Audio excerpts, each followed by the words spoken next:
अस्सलाम वालेकुम people, welcome to defence outpost. तो कल ही पाकिस्तान नेवी का जो सेकंड बाबर क्लास का कॉर्वेट है पीएनएस खैबर, वो पाकिस्तान पहुंच चुका है और उसकी जो ऑफिशियल इंडक्शन सेरेमनी है उसको भी कंडक्ट किया जा चुका है। अब ये जो शिप है ये बाकायदा से पाकिस्तान नेवी की जो फ्लीट है उसका पार्ट है और अपनी रेगुलर ड्यूटीज को परफॉर्म करेगा। नाउ आप सबको पता है कि ये जो बाबर क्लास के कॉर्वेट हैं ये तुर्किश ओरिजिन के मिल्जम क्लास के कॉर्वेट्स हैं। इनका जो डिजाइन है उनके ऊपर बेस्ड है, लेकिन हमारे कॉर्वेट्स और तुर्की के जो मिल्जम क्लास के कॉर्वेट्स हैं उनमें एक बहुत बड़ा डिफरेंस है। डिफरेंस यहाँ पर यह है कि जो तुर्किश मिल्जम कॉर्वेट्स इस टाइम के ऊपर यूज करते हैं उनमें वीएलएस सेल्स नहीं दिए गए, यानी कि वर्टिकल लॉन्च सेल्स में एयर डिफेंस सिस्टम को नहीं दिया गया। पाकिस्तान नेवी ने स्पेसिफिकली ये वीएलएस की डिमांड तुर्की के सामने रखी थी और उन्होंने फिर अपने इन मिल्जम क्लास के डिजाइन को चेंज करके उनके अंदर वीएलएस सिस्टम इंटीग्रेट करके फिर पाकिस्तान के लिए ये जो बाबर क्लास के कॉर्वेट्स हैं उनको रेडी किया। और इन्हीं वीएलएस एयर डिफेंस सिस्टम की वजह से ये जो बाबर क्लास के कॉर्वेट्स हैं ये पाकिस्तान नेवी के अंदर most advanced air defence corvettes हैं। इनकी जो एयर डिफेंस कैपेबिलिटी है वो बिल्कुल अनमैच्ड है, बिकॉज ये जो बाबर क्लास के ऊपर वीएलएस सेल्स को पाकिस्तान नेवी ने लगाया है, इनमें जो मिसाइल सिस्टम है वो यूरोपियन कंपनी एमबीडीए के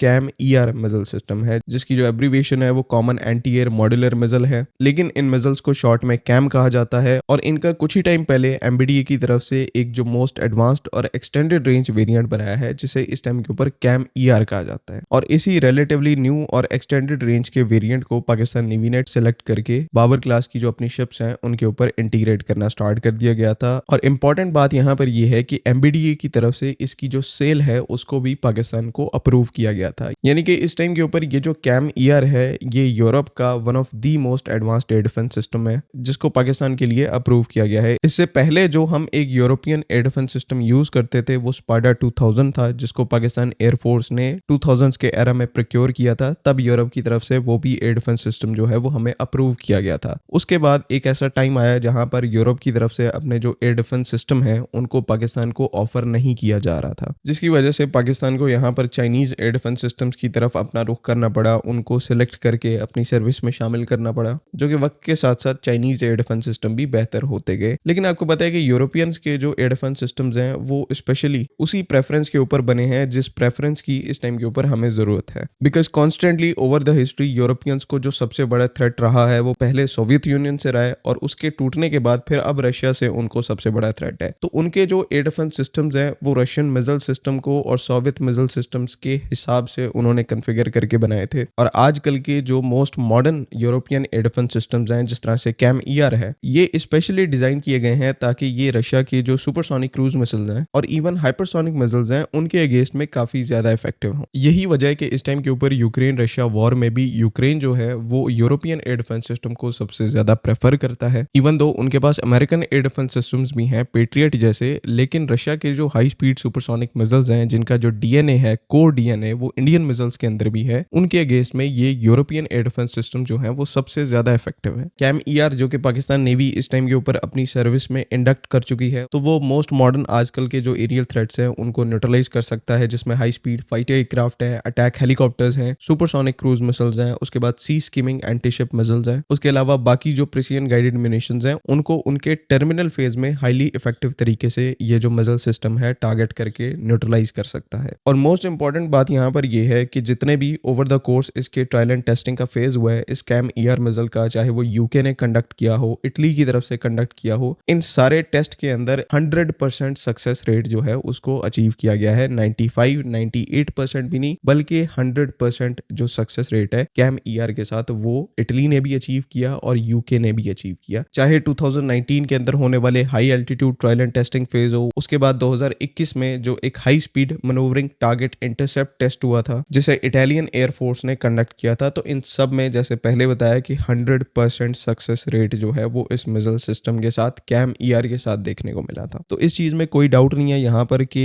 ये जो CAMM ER air defence system है ये पाकिस्तान के जो बाबर क्लास के कॉर्वेट्स है उनको एक अनमैच्ड कैपेबिलिटी प्रोवाइड करता है। और देखो इसका जो सारा क्रेडिट है वो पाकिस्तान नेवी को जाता है, बिकॉज बाबर क्लास के जो कॉर्वेट्स हैं उनमें ओरिजिनली कोई एयर डिफेंस सिस्टम है ही नहीं सिवाय एक क्लोज एंड वेपन सिस्टम के। तो जब पाकिस्तान नेवी की तरफ से तुर्की के मिल्जम क्लास कॉर्वेट्स को सिलेक्ट किया गया तो स्पेशली पाकिस्तान नेवी ने यहाँ पर डिमांड की कि इनके अंदर वीएलएस सेल्स में एयर डिफेंस सिस्टम जरूर होने चाहिए, जो कि इस डिमांड के ऊपर तुर्की की जो एसफैट कंपनी है उन्होंने स्पेशली पाकिस्तान के जो बाबर क्लास के कॉर्वेट्स हैं उनके लिए वीएलएस वीएलएस सिस्टम्स को डिजाइन करके उनके साथ इंटीग्रेट किया। ऑल्दो ये यहाँ पर सिर्फ 12 सेल वीएलएस है, यानी कि 12 सेल्स हैं वीएलएस लॉन्चर्स के, लेकिन इनके ऊपर अगेन जो वेपन सिस्टम है कैम ईआर वो इतना ज्यादा केपेबल और इंप्रेसिव है कि 12 सेल में भी ये एक अनमैच्ड और formidable air defence capability provide करता है। 40 किलोमीटर की यहाँ पर रेंज है। उसके बाद नोज में एक एक्टिव आरएफ सीकर है जो कि ऑटोनोमस गाइडेंस कैपेबिलिटी के साथ आता है, और इवन यहाँ पर इस मिसाइल के ऊपर जो लैटरल थ्रस्टर्स हैं वो भी मौजूद हैं। इसकी कुछ साइड्स के ऊपर थ्रस्टर्स लगाए गए हैं जो कि लो स्पीड और हाई एल्टीट्यूड के ऊपर इसकी जो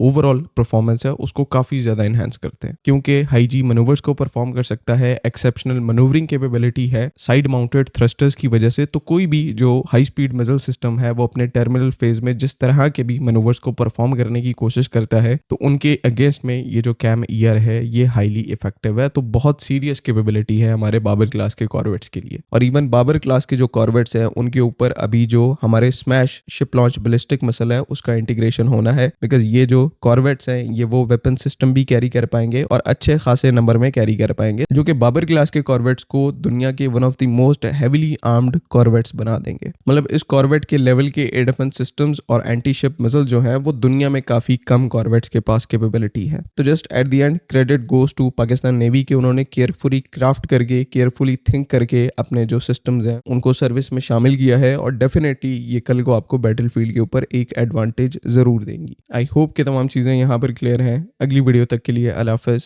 पाकिस्तान जिंदाबाद।